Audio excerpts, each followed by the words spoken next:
La estrategia del día es traída para ti por bloomberglinea.com. Muy buenos días. Pemex dio mucho de qué hablar el fin de semana, por sus ingresos, por cambios directivos y hasta por un video escándalo.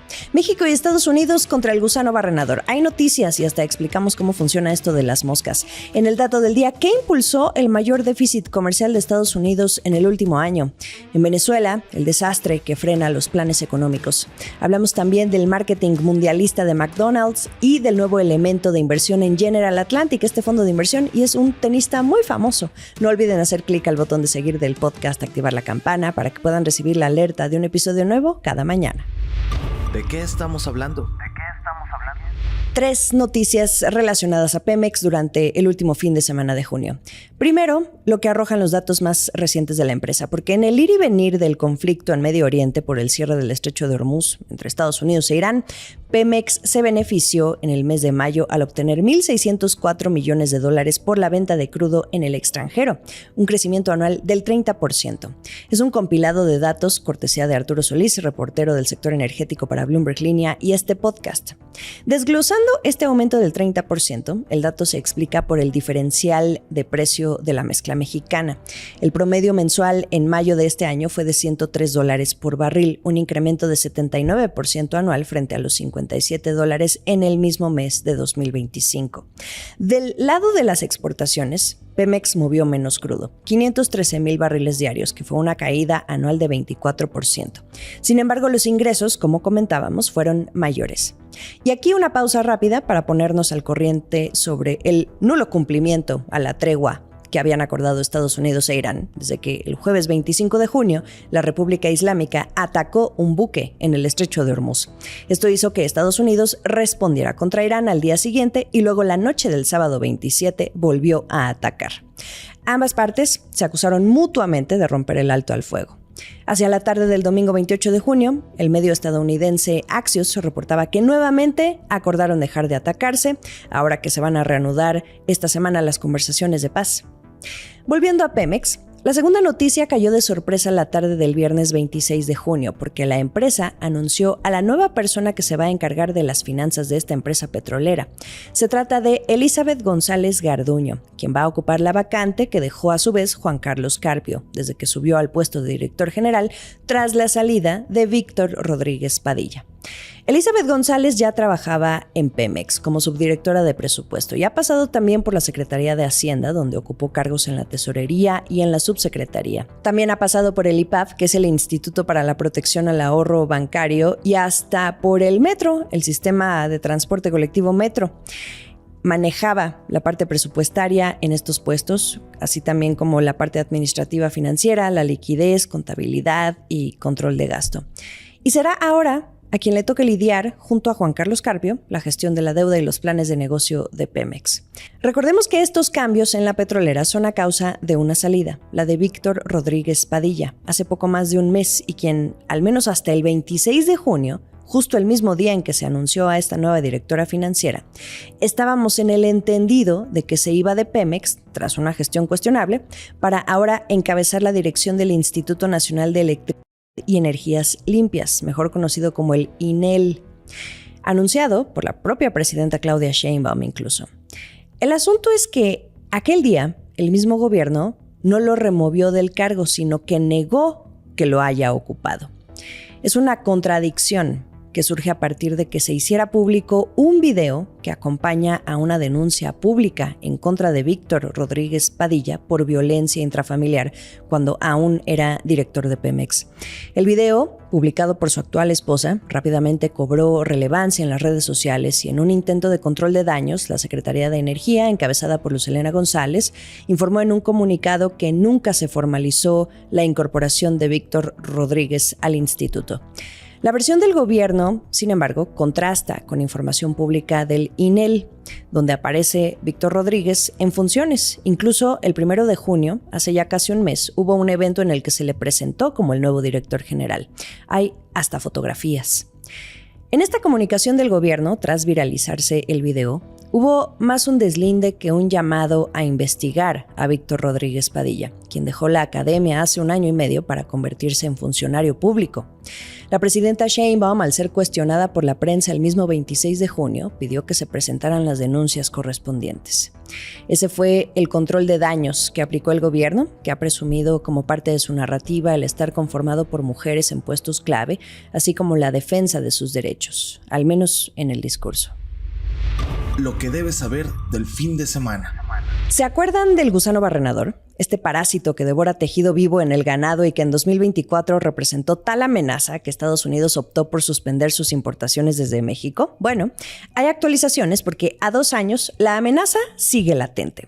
En algún episodio platicábamos que parte del trabajo conjunto en cada país era tener una planta productora de moscas estériles para liberarlas y lograr controlar la plaga.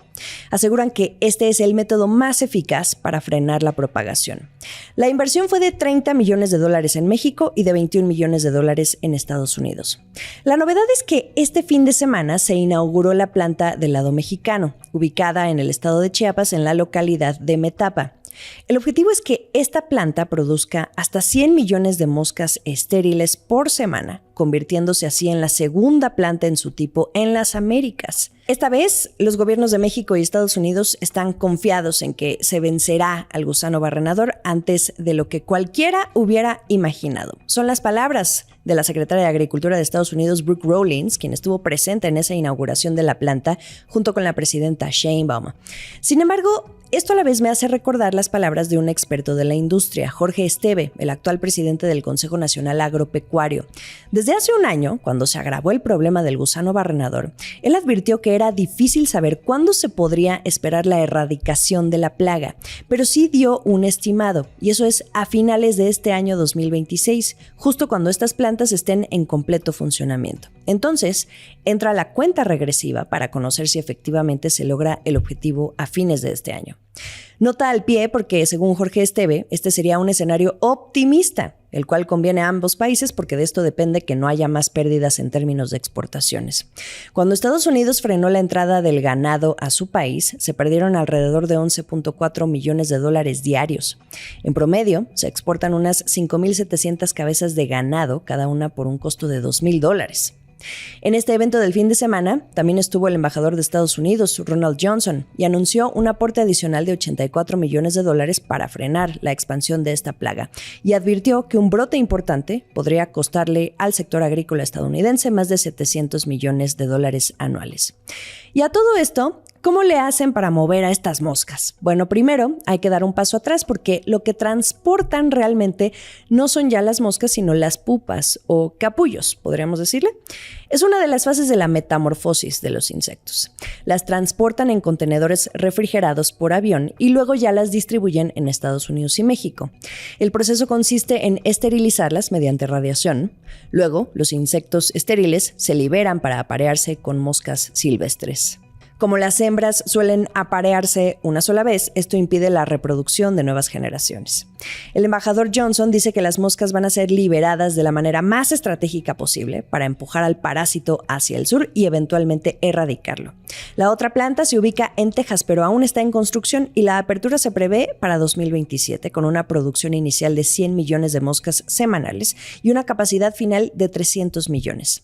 La carrera sí es a contrarreloj, porque para cuando las 2 plantas estén en completo funcionamiento, la pregunta es ¿qué tanto más se extendió la plaga?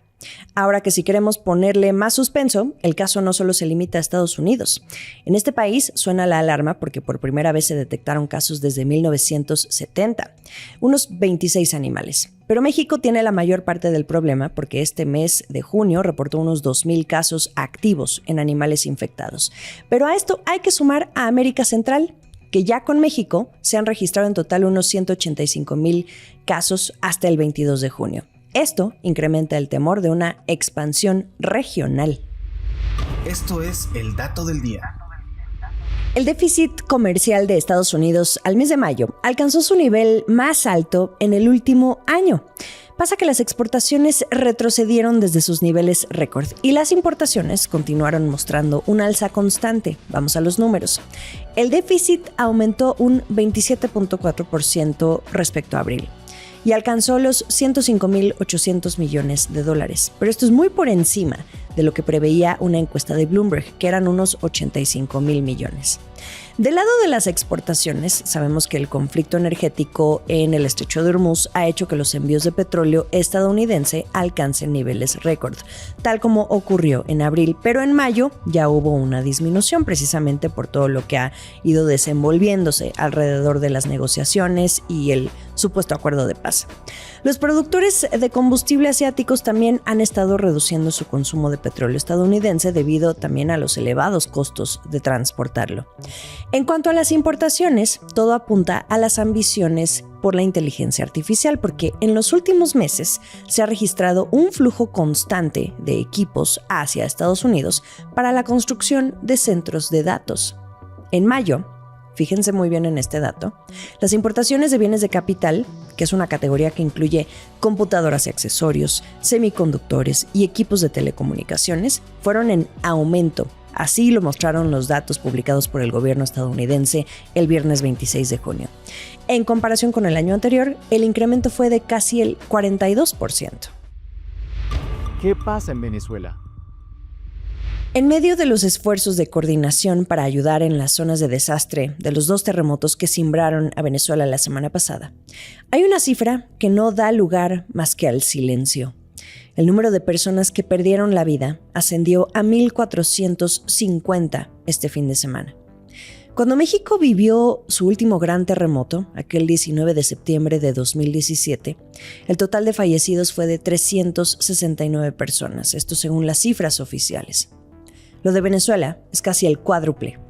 El dato lo dio el presidente de la Asamblea Nacional, Jorge Rodríguez, con corte a la tarde del domingo 28 de junio.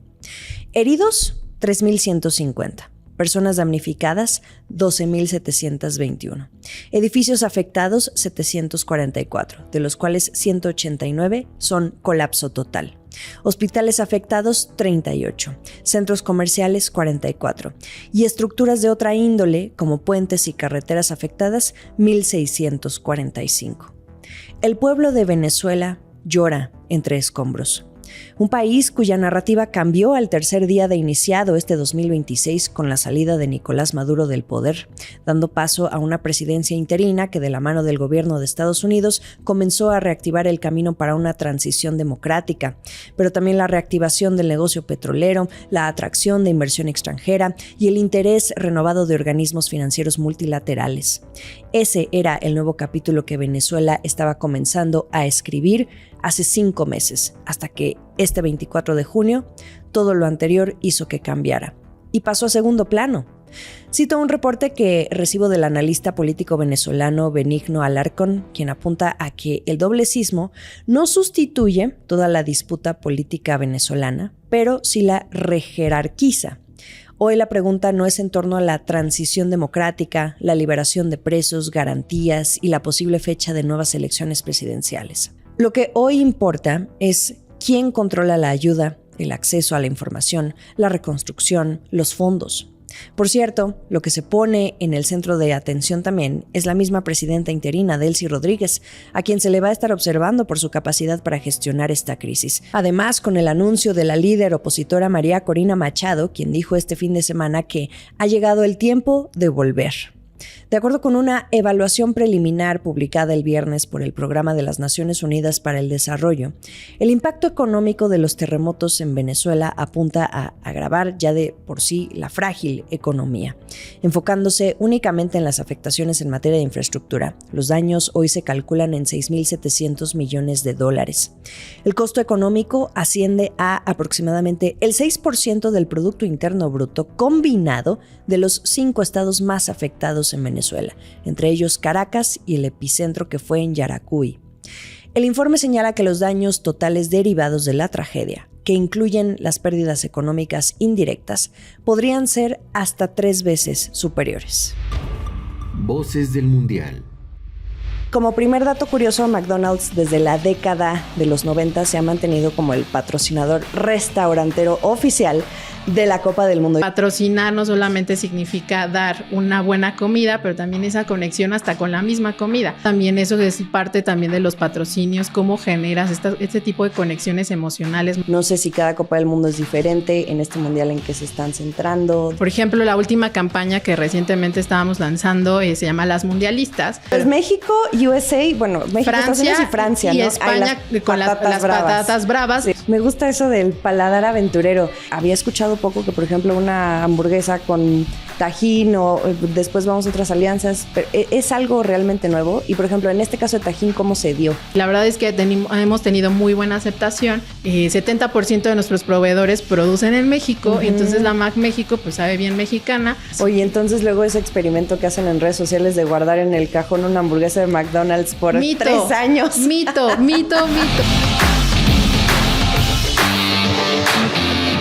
Este domingo futbolero, el domingo 28 de junio, estrenamos el 7º episodio de nuestra serie especial Voces del Mundial de Norteamérica, hablando del universo selecto de patrocinadores de la FIFA. ¿Sabían ustedes que la única marca restaurantera con este privilegio en los últimos 30 años es McDonald's? En México la marca es operada por Arcos Dorados, que siendo la mayor franquiciataria fuera de Estados Unidos, evidentemente sigue una estrategia muy especial para ampliar esa visibilidad que otorga todo el ciclo del torneo en los estadios, en los promocionales y en los productos oficiales, a cambio de haber invertido hasta unos $100 millones. Platico con Jimena Rodríguez, directora de comunicación de Arcos Dorados. No se lo pierdan. El episodio lo encuentran inmediatamente antes de este capítulo. Nos escuchamos el siguiente domingo, además, con su desayuno favorito, como siempre, con nuevo episodio, ya lo saben, hasta saber quién levanta esa Copa del Mundo. El último sorbo. El fondo de inversión General Atlantic, que se ha estado metiendo mucho al negocio del deporte últimamente, vuelve a dar de qué hablar porque el 24 veces campeón de Grand Slam, Novak Djokovic, se les une como asesor estratégico global en una nueva señal de que van con todo en su apuesta por las inversiones vinculadas al deporte. El tenista le dijo a Bloomberg en una entrevista desde Wimbledon que es la primera asociación de este tipo para él, que le gusta romper esquemas, desafiar el status quo dentro y fuera de la cancha y que busca personas que piensen de la misma manera. La cosquillita viene desde hace 3 años, cuando en 2023 conoció al director ejecutivo de este fondo, Bill Ford, quien a su vez dice que van a ser muy eficaces en el área de inversiones ahora con este deportista en sus filas. Y reconoce también que las relaciones que tiene el tenista para abrirles las puertas claramente también es importante. Traducción: General Atlantic quiere aprovechar la red de contactos de Djokovic para expandirse en los sectores de salud y bienestar. ¿Por qué? Porque este tenista atribuye buena parte de su prolongada permanencia como número 1 del mundo a su dieta libre de gluten y a su rutina física. Incluso reveló que dejó de comer chocolate durante casi 2 años para mantener su rendimiento deportivo. Híjole, eso sí es una tortura para mí. Hoy General Atlantic administra unos $126 millones en activos. Ahí viene el saque directo. Últimos días de junio, se nos fue ya la primera mitad del año. Lo mejor de la información económica y de negocios sigue aquí, en La Estrategia del Día. Estamos en Spotify, Apple, Amazon y pueden ver la transmisión diaria en video por YouTube y por ex Twitter, @laestrategiamx. En Instagram sigan a La Estrategia del Día y a mí me encuentran como Jimena Business. Que tengan un excelente fin de mes y excelente inicio de mes de julio. Esta fue La Estrategia del Día, escrito y narrado por Jimena Tolama, producido por Arturo Luna y Daniel Hernández. Que tengas un día muy productivo.